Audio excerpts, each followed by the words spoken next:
17 में से 14 का समाधान हुआ है, 3 को लंबित किया गया है और ये अलग अलग समस्याएं थी, चाहे अक्रोचमेंट को लेकर के थी या ट्रैफिक की समस्या को लेकर के थी, कुछ अन्य बिजली को लेकर के समस्याएं थी, किसान की समस्या थी कि उसके खेत में बिजली की एक्सीडेंट हुआ है, पोल टूट गया है, टूटा तो उसके कारण से आग लगी है। इस प्रकार की समस्याओं के समाधान वो अलग अलग अधिकारियों को कहा है और उनके समाधान उनको राहत वो मिले, उसको लेकर के आज इसमें किया गया है। एक पायनियर इंडस्ट्री पार्क जो तावड़ू रोड पर है, जिसका मैंने कहा है कि उसके अंदर एक 33 केवी का सब स्टेशन वो लगना था,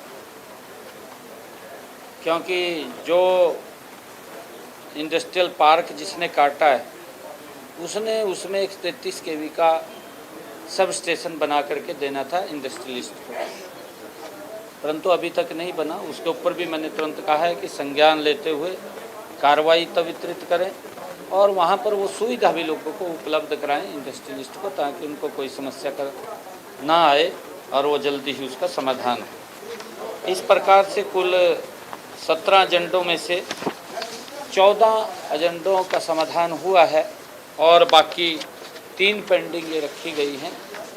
अगले समय के लिए उसकी जांच के भी आदेश दिए हैं कि उसकी इंक्वायरी के आदेश दिए हैं कि आप इसको देख करके और रिपोर्ट अगली उसमें हमें बताएंगे। अधिकारियों को किस तरह से दिशा निर्देश दिए गए थे? नहीं, मैंने कहा है कि अधिकारियों को जो 3 पेंडिंग रही है उनकी जांच करके रिपोर्ट वो प्रस्तुत करेंगे, उसके लिए उनको कहा है।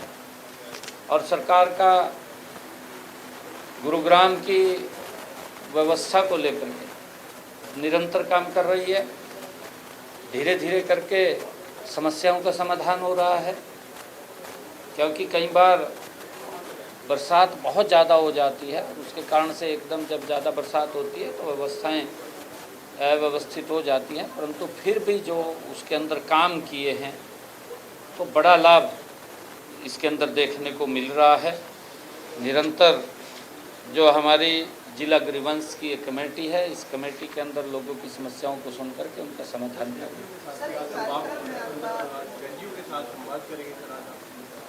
युवा एंटरप्रेन्योर के साथ हाँ, आज युवा एंटरप्रेन्योर के साथ संवाद है और उनके जो सवाल होंगे उन सवालों का भी जवाब हम देंगे। और अच्छा है कि युवा के अंदर एक जिज्ञासा भी होती है और वो कुछ उनके क्वेश्चन होते हैं, उनके क्वेश्चनों का उत्तर देने का हम काम करेंगे। सर, HKRN को लेकर कांग्रेस लगातार प्रदर्शन कर रही है। उसमें से हुड्डा कह रहे हैं कि अगर कच्चे कर्मचारियों को पक्का नहीं किया गया तो एक बड़ा आंदोलन करेंगे। देखिए, भूपेंद्र सिंह हुड्डा अपने कार्यकाल को भूल गए हैं मेरे ख्याल से, और 2014 से लेकर के आज 2026 है, 2014 से 2026 ये 12 साल का कार्यकाल हुआ है। अगर हुड्डा साहब 2014 से पहले का कार्यकाल देख लेते, HKRN के दफ्तर के आगे बैठने से पहले, कि जब वो मुख्यमंत्री थे हरियाणा के और जो उसके अर्धसगर्द भी बैठे थे, वो उस सरकार के अंदर कहीं न कहीं मंत्री थे, कहीं न कहीं प्रमुख पदों के ऊपर वो उनकी सरकार के अंदर थे। अब चलो हुड्डा साहब को नहीं याद रही होगी अपने सरकार की कार्यकाल की बात, उनको तो याद रहनी चाहिए थी जो उसके साथ बैठे हैं। क्या हालात युवाओं का होता था, ठेकेदारी प्रथा लागू की हुई थी इन्होंने। ठेकेदारी प्रथा के अंदर कांग्रेस ने क्या शोषण युवाओं को किया होता करते थे। जो उनको सैलरी मिलती थी वो मेहनत करते थे, पसीना बहाते थे, काम करते थे, और जब वो ठेकेदार महीने के बाद कह देता भी तेरे को तो 3000 रुपये मिलेंगे, सरकार पते आवा ते कितने वो हुड्डा साहब नू पता, और वो ठेकेदार नू 3000 रुपये पकड़ा देता, परंतु हुड्डा साहब को ध्यान नहीं आवा, तब ये 3000 रुपये पकड़े गए। हो नहीं उसके ध्यान थी बात भी, हमारा युवा मेहनत कर रहा है, पसीना बहा रहा है, काम कर रहा है, भी 3000 रुपये क्यों दे रहे हैं? 10 साल में एक भी स्टेटमेंट हुड्डा साहब की आई हो भी अगर किसी युवा का शोषण किया तो हम कार्रवाई करेंगे। इसने तो HKRN दफ्तर के सामने बैठने से पहले 4 बार सोचना चाहिए था कि मेरे समय के अंदर कितना शोषण हुआ। परंतु आज बच्चे को जो हमने कहा है मिनिमम वेज की जो हमने बात की है, ये हमारी सरकार की गारंटी है कि उसके मिनिमम वेज उसके खाते में पहुंचाने का काम कर रहे हैं। परंतु युवाओं को गुमराह करना, झूठ के दम के ऊपर करना, ना तो हुड्डा साहब को शोभा दे रहा है, ना उसके इर्द गिर्द बैठे कांग्रेस के लोग उनको शोभा दे रहा है। भाई तुम अपने गिरेबा में तो जंको, फिर दूसरे पर आरोप लगाओ। हमारे समय के अंदर क्या शोषण युवा का होता था, किस प्रकार से उनके शोषण को बचाने का काम हमारी सरकार ने किया है, उस ठेका प्रथा को समाप्त किया है, HKRN के माध्यम से उनका सम्मान बढ़ाने का काम किया है। इनको अधिकार नहीं है बोलने का कुछ भी।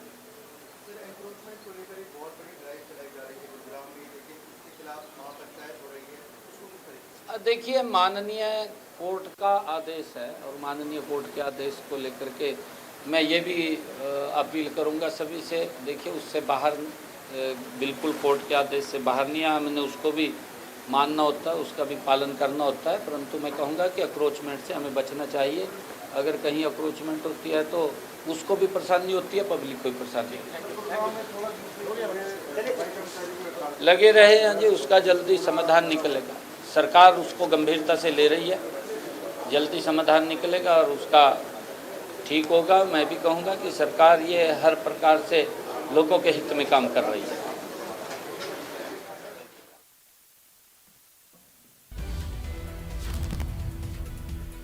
इस वक्त की बड़ी जानकारी आपको दे रहे हैं गुरुग्राम से, जहां CM नायब सिंह सैनी का बयान सामने आया है। मीटिंग में 17 में से 14 एजेंडों का समाधान किया गया है, 3 मामलों को लंबित किया गया है, 3 एजेंडों को लंबित रखा गया है। तो आपने सुना भी CM नायब सैनी को गुरुग्राम से, जहां शिकायतों के समाधान के लिए अधिकारियों को CM ने निर्देश भी दिए। तो ऐसे में CM का बड़ा बयान का अधिकारियों को जांच के लिए कहा गया है। 17 में से 14 मामलों का निस्तारण और साथ ही 3 मामलों को लंबित रखा गया है। 17 में से 14 मामलों के समाधान निकाले गए। मीटिंग में से 17 में से 14 एजेंडों का समाधान और 3 एजेंडों को फिलहाल लंबित रखा गया है। तो ऐसे में कष्ट निवारण समिति की बैठक, जहां CM सैनी ने इस बैठक की अध्यक्षता की और तमाम एजेंडों को लेकर चर्चा की गई, जहां CM ने इसको लेकर जानकारी दी। ऐसे में बयान देते हुए CM ने भूपेंद्र हुड्डा पर भी निशाना साधा। उन्होंने कहा कि भूपेंद्र हुड्डा अपने कार्यकाल को भूल गए हैं। कांग्रेस कार्यकाल में ठेका प्रथा लागू हुई थी। वैसे में कांग्रेस कार्यकाल पर निशाना साधते हुए उन्होंने कहा कि युवाओं का शोषण कांग्रेस कार्यकाल में हुआ था। युवाओं को गुमराह करना कांग्रेस को शोभा नहीं देता है। ऐसे में उन्होंने कहा कि भूपेंद्र हुड्डा और कांग्रेस विपक्ष पहले अपने कार्यकाल को देखे, उसके बाद इस तरह की बयानबाजी करें। साथ ही युवाओं को गुमराह करने का आरोप भी CM ने भूपेंद्र हुड्डा पर लगाया, कांग्रेस सरकार पर लगाया है।